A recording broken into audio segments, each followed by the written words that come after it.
Super ಆಗಿರುವ mutton masala ರೆಸಿಪಿಯನ್ನು ಮಾಡಬೇಕು. ಯಾವುದೇ ತೆರನಾಗಿ ಜಾಸ್ತಿ ಮಸಾಲೆಯನ್ನು ಬಳಸದೆ ಮನೆಯಲ್ಲಿರುವ ಸಾಮಗ್ರಿಗಳನ್ನು ಬಳಸಿ ನೀವು ಈಸಿಯಾಗಿ ಮಟನ್ ಮಸಾಲವನ್ನು ಮಾಡ್ಬೋದು. ನಾನು ಸುನೀತಾ, ಶ್ರೇಯಾಸ್ ಕುಕಿಂಗ್ ಚಾನಲ್ಗೆ ಸ್ವಾಗತ.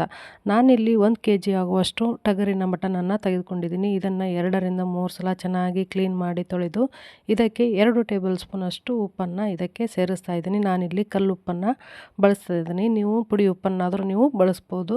ಹಾಗೆ ರುಚಿಗೆ ಅನುಗುಣವಾಗಿ ನೀವು ಖಾರವನ್ನು ಇಲ್ಲಿ ಬಳಸ್ಬೋದು. ನಾನಿಲ್ಲಿ 5 ಟೇಬಲ್ ಸ್ಪೂನಷ್ಟು ಖಾರದ ಪುಡಿಯನ್ನು ಹಾಕ್ತಿದ್ದೀನಿ. ಇದು ಖಾರ ಮೀಡಿಯಮ್ ಇದೆ, ಹಾಗಾಗಿ ನಾನು 5 ಟೇಬಲ್ ಸ್ಪೂನಷ್ಟು ಬಳಸ್ತಾ ಇದ್ದೀನಿ. 1 ಟೇಬಲ್ ಸ್ಪೂನಷ್ಟು ಧನಿಯಾ ಪೌಡರ್, ಅರ್ಧ ಟೇಬಲ್ ಸ್ಪೂನಷ್ಟು ಅರಿಶಿಣ ಪುಡಿ, ಹಾಗೆ 2 ಟೇಬಲ್ ಸ್ಪೂನಷ್ಟು ನಾನು ಕುಕ್ಕಿಂಗ್ ಆಯಿಲ್ನ ಇದಕ್ಕೆ ಹಾಕಿ ಚೆನ್ನಾಗಿ ಮಿಕ್ಸ್ ಮಾಡ್ಕೋಬೇಕು.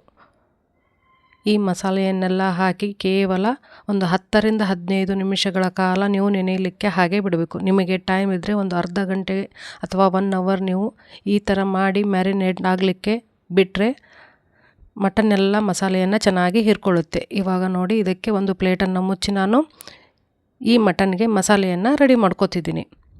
ಇವಾಗ ಗ್ಯಾಸ್ ಮೇಲೆ ಒಂದು ಫ್ರೈಯಿಂಗ್ ಪ್ಯಾನನ್ನು ಇಡ್ತಿದ್ದೀನಿ. ಅದಕ್ಕೆ 1 ಟೇಬಲ್ ಸ್ಪೂನಷ್ಟು ಕಲ್ಲುವು, ಅರ್ಧ ಟೇಬಲ್ ಸ್ಪೂನಷ್ಟು ಕರಿಮೆಣಸು, 5 ಲವಂಗ, 2 ಏಲಕ್ಕಿ, 2 ಪೀಸ್ನಷ್ಟು ಚಕ್ಕೆ, 2 ಸ್ಟಾರ್ ಹೂವು, ಹಾಗೆ 1 ಜಾಪತ್ರೆಯನ್ನು ಇದಕ್ಕೆ ಸೇರಿಸಿ ಗ್ಯಾಸನ್ನು ಮೀಡಿಯಮ್ ಫ್ಲೇಮಲ್ಲಿ ಇಟ್ಟು ನಾನು ಇದನ್ನು ಬಿಸಿ ಮಾಡ್ತಿದ್ದೀನಿ.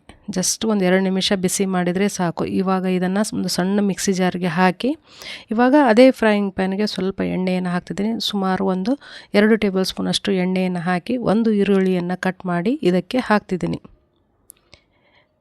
ಈ ಮಟನ್ಗೆ ಮಸಾಲೆಯನ್ನು ಇವಾಗ ರೆಡಿ ಮಾಡ್ತಿದ್ದೀನಿ.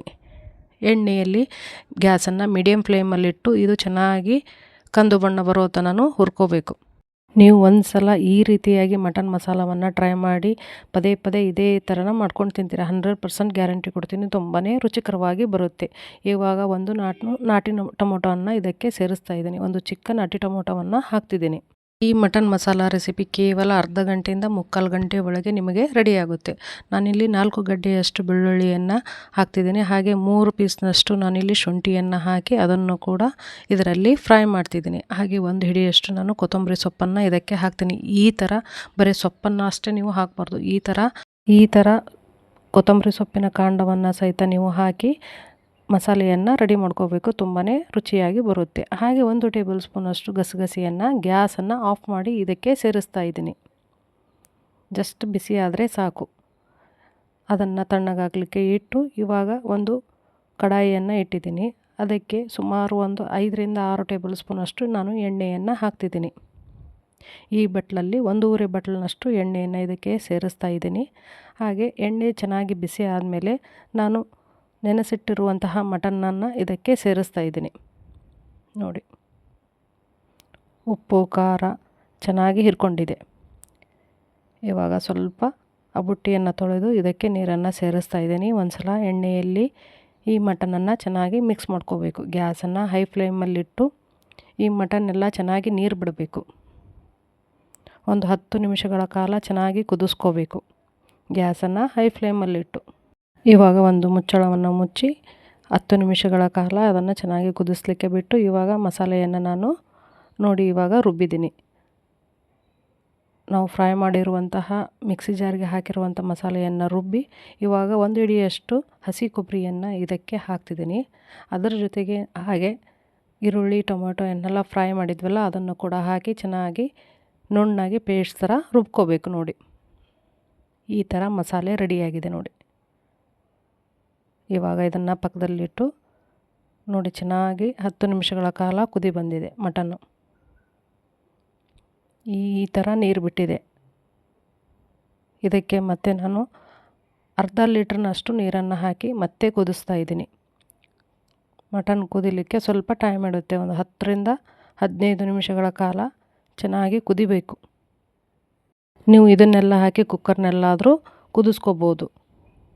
ಒಂದು 10 ರಿಂದ 15 ನಿಮಿಷಗಳ ಕಾಲ ಆದಮೇಲೆ ಇವಾಗ ಮುಚ್ಚಳವನ್ನು ಓಪನ್ ಮಾಡ್ತಿದ್ದೀನಿ. ನೋಡಿ, ಈ ಥರ ಎಣ್ಣೆ ಬಿಟ್ಟಿದೆ. ನೋಡಿ, ಚೆನ್ನಾಗಿ ಇವಾಗ ಕುದಿ ಬಂದಿರುತ್ತೆ. ಹಾಗೆ ಯಾರೆಲ್ಲ ಫಸ್ಟ್ ಟೈಮ್ ನಮ್ಮ ಚಾನಲನ್ನು ನೋಡ್ತಿದ್ದೀರಾ ದಯವಿಟ್ಟು ನಮ್ಮ ಚಾನಲನ್ನು ಸಬ್ಸ್ಕ್ರೈಬ್ ಮಾಡ್ಕೊಳ್ಳಿ. ಈ ವಿಡಿಯೋ ಇಷ್ಟ ಆದರೆ ನಿಮ್ಮ ಫ್ರೆಂಡ್ಸ್ ಆ್ಯಂಡ್ ಫ್ಯಾಮ್ಲಿಗೆ ಶೇರ್ ಮಾಡಿ. ಹಾಗೆ ಮರೆಯದೆ ಈ ರೆಸಿಪಿಯನ್ನು ನಿಮ್ಮ ಮನೆಯಲ್ಲಿ ಟ್ರೈ ಮಾಡಿ. ಒಂದು ಪೀಸ್ನಷ್ಟು ತೆಗೆದುಕೊಂಡು ಚೆನ್ನಾಗಿ ಬೆಂದಿರುತ್ತಿಲ್ಲ ಅಂತ ಒಂದು ಸಲ ಚೆಕ್ ಮಾಡ್ಕೊಳ್ಳಿ.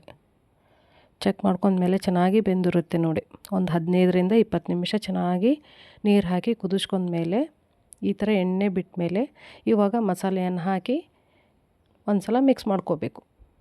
ಭಾಳನೇ ಈಸಿ ಮಾಡೋದು. ಈ ಟೇಸ್ಟ್ ಮಾತ್ರ ಯಾವಾಗೂ ಮರೆಯೋದಿಲ್ಲ, ಅಷ್ಟೊಂದು ಚೆನ್ನಾಗಿ ಬರುತ್ತೆ. ಒಂದು ಸಲ ನಿಮ್ಮ ಮನೆಯಲ್ಲಿ ಟ್ರೈ ಮಾಡಿ. ಇವಾಗ ಗ್ರೇವಿಗೆ ಅನುಗುಣವಾಗಿ ನೀವು ನೀರನ್ನು ಇದಕ್ಕೆ ಸೇರಿಸ್ಕೊಂಡು ಒಂದು 2ರಿಂದ 3 ನಿಮಿಷಗಳ ಕಾಲ ಚೆನ್ನಾಗಿ ಕುದಿ ಬರಬೇಕು. ಒಂದು ಸಲ ಈ ಥರ ಮಟನನ್ನು ಮಿಕ್ಸ್ ಮಾಡಿ ಚೆನ್ನಾಗಿ ಕುದಿ ಬರಲಿಕ್ಕೆ ಒಂದು ಮುಚ್ಚಳವನ್ನು ಮುಚ್ಚಿ ಹಾಗೆ ಕುದಿ ಬರಲಿಕ್ಕೆ ಬಿಡಿ. ನೋಡಿ ಇವಾಗ ಓಪನ್ ಮಾಡಿ ನಾನು ತೋರಿಸ್ತೀನಿ ಹೇಗೆ ಎಣ್ಣೆ ಬಿಟ್ಟಿರುತ್ತೆ ಅಂತ. ನೋಡಿದರೆ ಹಾಗೆ ಬಾಯಲ್ಲಿ ನೀರು ಬರುತ್ತೆ, ಅಷ್ಟೊಂದು ಚೆನ್ನಾಗಿ ಕಾಣುತ್ತೆ, ಅಷ್ಟೇ ರುಚಿಕರವಾಗಿ ಬರುತ್ತೆ. ಹಾಗೆ ನಮ್ಮ ಚಾನಲಲ್ಲಿ ಮಟನ್ ಎಣ್ಣೆ ಖಾರ, ಚಿಕನ್ ಎಣ್ಣೆ ಖಾರ ಎಲ್ಲ ರೆಸಿಪಿಗಳನ್ನು ನಾನು ಅಪ್ಲೋಡ್ ಮಾಡಿದ್ದೀನಿ. ಪ್ಲೇಲಿಸ್ಟಲ್ಲಿ ಮಟನ್ ರೆಸಿಪಿ, ಚಿಕನ್ ರೆಸಿಪಿ ಅಂತ ಇದೆ, ದಯವಿಟ್ಟು ನೋಡಿ ನಮ್ಮ ಚಾನಲನ್ನು ಸಬ್ಸ್ಕ್ರೈಬ್ ಮಾಡ್ಕೊಳ್ಳಿ. ನೋಡಿ ಗ್ರೇವಿ ಎಷ್ಟೊಂದು ಚೆನ್ನಾಗಿ ಬಂದಿದೆ. ಇದೇ ಥರ ಒಂದು ಸಲ ನೀವು ಮನೆಯಲ್ಲಿ ಮಾಡಿಕೊಂಡು ಹೇಗಿದೆ ಅಂತ ಕಮೆಂಟ್ ಸೆಕ್ಷನಲ್ಲಿ ತಿಳಿಸಿ. ಮೇಲೆ ಸ್ವಲ್ಪ ಕೊತ್ತಂಬರಿ ಸೊಪ್ಪನ್ನು ಹಾಕಿ ಒಂದು ಸಲ ಚೆನ್ನಾಗಿ ಮಿಕ್ಸ್ ಮಾಡ್ತಿದ್ದೀನಿ. ಹಾಗೆ ನಮ್ಮ ಚಾನಲಲ್ಲಿ ಸ್ಪೆಷಲ್ಲಾಗಿ ರೊಟ್ಟಿ ರೆಸಿಪಿ, ಉತ್ತರ ಕರ್ನಾಟಕದ ಸ್ಪೆಷಲ್ ರೆಸಿಪಿ ಹಾಗೆ ಫೆಸ್ಟಿವಲ್ ರೆಸಿಪಿಯನ್ನು ನಾನು ಅಪ್ಲೋಡ್ ಮಾಡಿದ್ದೀನಿ. ದಯವಿಟ್ಟು ನೋಡಿ ಒಂದು ಸಲ ಟ್ರೈ ಮಾಡಿ. ಪ್ಲೇಲಿಸ್ಟಲ್ಲಿ ಎಲ್ಲ ರೆಸಿಪಿಗಳ ಅಪ್ಡೇಟ್ ಇದೆ. ನೋಡಿ ಇವಾಗ ಗ್ರೇವಿ ಹೇಗಾಗಿದೆ. ಬಿಸಿ ಬಿಸಿ ರೊಟ್ಟಿ ಹಾಗೆ ಚಪಾತಿ ಮುದ್ದೆ ಜೊತೆ ತಿಂದ್ರಂತೂ ಸೂಪರಾಗಿರುತ್ತೆ. ಒಂದು ಸಲ ತಪ್ಪದೇ ಟ್ರೈ ಮಾಡಿರ್ತಿರಲ್ಲ. ಒಂದೇ ಥರ ಮಟನ್ ರೆಸಿಪಿಯನ್ನು ತಿಂದು ಬೇಜಾರಾದರೆ ಈ ಥರ ಒಂದು ಸಲ ಮನೆಯಲ್ಲೇ ಟ್ರೈ ಮಾಡಿ ನೋಡಿ. ಈ ರೆಸಿಪಿಯನ್ನು ಭಾಳನೇ ಸೂಪರಾಗಿ ಬಂದಿರುತ್ತೆ, ಅಷ್ಟೇ ಟೇಸ್ಟಿಯಾಗಿ ಕೂಡ ಇರುತ್ತೆ. ನೋಡಿ ಎಷ್ಟೊಂದು ಚೆನ್ನಾಗಿ ಬಂದಿದೆ. ಹಾಗೆ ತಪ್ಪದೆ ನಮ್ಮ ಚಾನಲ್ನ ಸಬ್ಸ್ಕ್ರೈಬ್ ಮಾಡಿ. ಈ ವಿಡಿಯೋ ಲೈಕ್ ಆದರೆ ನಿಮ್ಮ ಫ್ರೆಂಡ್ಸ್ ಆ್ಯಂಡ್ ಫ್ಯಾಮ್ಲಿಗೆ ಶೇರ್ ಮಾಡೋದನ್ನು ಮಾತ್ರ ಮರಿಬೇಡಿ. ನೋಡಿ ಮಟನ್ ಎಷ್ಟೊಂದು ಚೆನ್ನಾಗಿ ಬಂದಿದೆ ಅಂತ, ಎಷ್ಟೊಂದು ಸ್ಮೂತಾಗಿ ಬಂದಿದೆ. ನೀವು ಇದೇ ಥರನಾಗಿ ಟ್ರೈ ಮಾಡಿ. ಮತ್ತೆ ಹೊಸ ರೆಸಿಪಿಯೊಂದಿಗೆ ನಾನು ನಿಮ್ಮನ್ನು ಭೇಟಿ ಆಗ್ತೀನಿ. Thank you.